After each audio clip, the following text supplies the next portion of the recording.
Morning, people. Sean here. Just woke up and felt compelled to make a video. We're a week past the latest trauma-based mind control event, and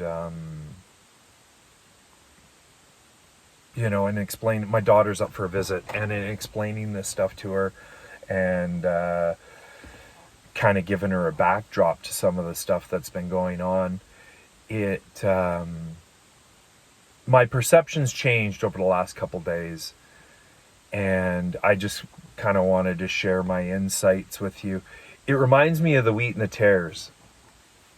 Now, I don't know, for those of you who aren't familiar with the wheat and the tares parable, basically it goes like, there's a farmer. He sowed good seed in his field. A bad guy came along and threw a bunch of tares, which is a weed that looks like wheat, into his field too. And when the wheat started to come up, his servants were saying, "Hey, look, like you've got tares in here. I thought you used good seed." And he's like, "Yeah, I did, but someone came and did this to us." And they offered to, we'll pull up all the tares.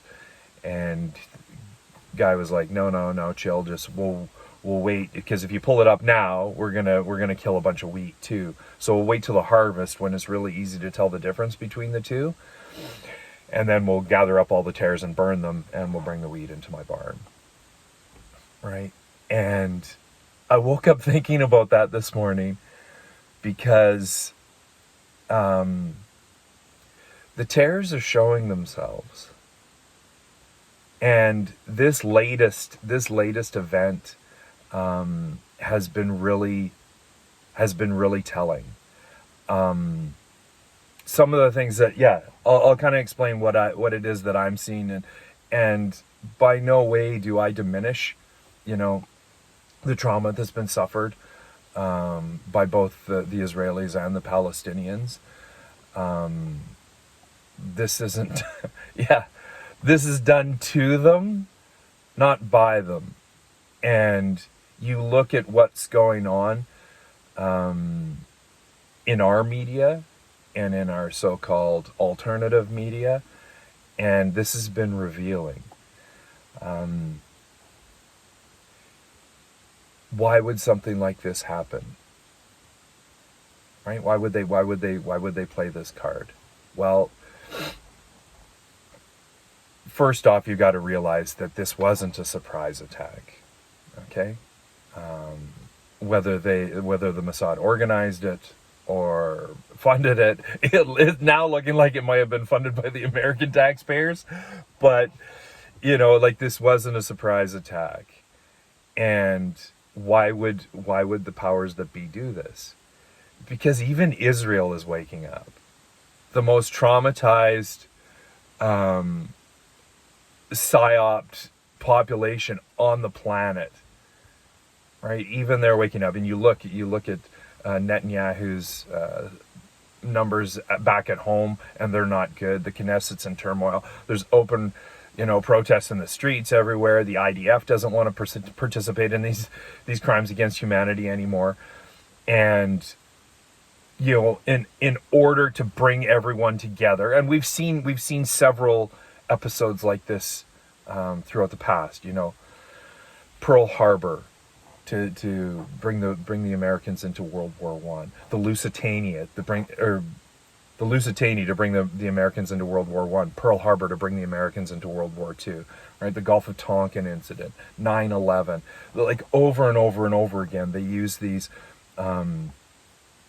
these trauma-based mind control events. Why? Because they have a cohesive effect within the population that you're doing them to, and they give that population the will to do the things that you want them to do.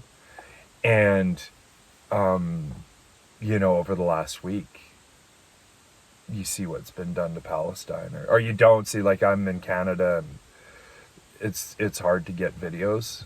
There's lots of videos of things initially, but the response has been not documented as much up here. And I think the utility for us here at home is watching the reaction by our politicians and the social media people that we follow. And it's been quite telling, right? People are showing us what side they're on. And I'm not going to get into it. If you're watching, I'm not here to convince anyone of everything. I'm here to let the people who see what I see know that as terrible as this thing was, it's been revealing. We're starting to recognize the tears. And moving forward, I think, just to take solace in the fact that they're having to do plays like this shows that they're weakening, and this looks like a desperate play. So how this works out remains to be seen.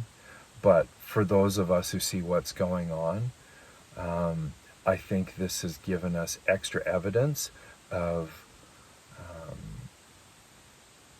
who to trust, and moving forward, that whether that helps you with decisions when you come to vote, or who you support in the social media space, or anything, right? But you look at people. There were some people that were calling this out very, very quickly, and there's some people that are still doubling down. And it's like, I stand with Israel, and we need to genocide these Palestinians, or I stand with the Palestinians, and we need to, wipe out all the Jews. That's the point of things like this, and I think it's of utility to us to be able to, take a deep breath and look around and watch the reactions. It's revealing character right now, and that seems to be happening more and more all the time, and faster, right? We're being shown, and you can refuse to see it and choose hate if you want. That's not what I'm choosing. And what started out as quite distressing to me, it has as how this far in, people still fall for these things. Less and less people are falling for them, and more people are calling it out right away. So while this week started off with tragedy, it has given me hope for the future. And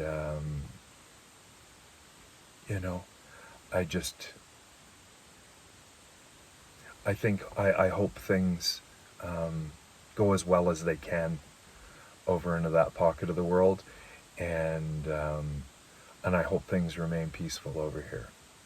Anyways, I just wanted to share that, and wish you well. It's been a bit of a gong show for me lately. We've finished the court case, and or whatever it is, with the disciplinary hearing with the College of Nurses and Midwives, and I go back for final arguments on the 20th. So I don't know how this thing's gonna go either, but these people are being revealed for what they are, and we'll get there. Slowly but surely, usually painfully, but we'll get there. Anyways, God bless, and enjoy the show. Later.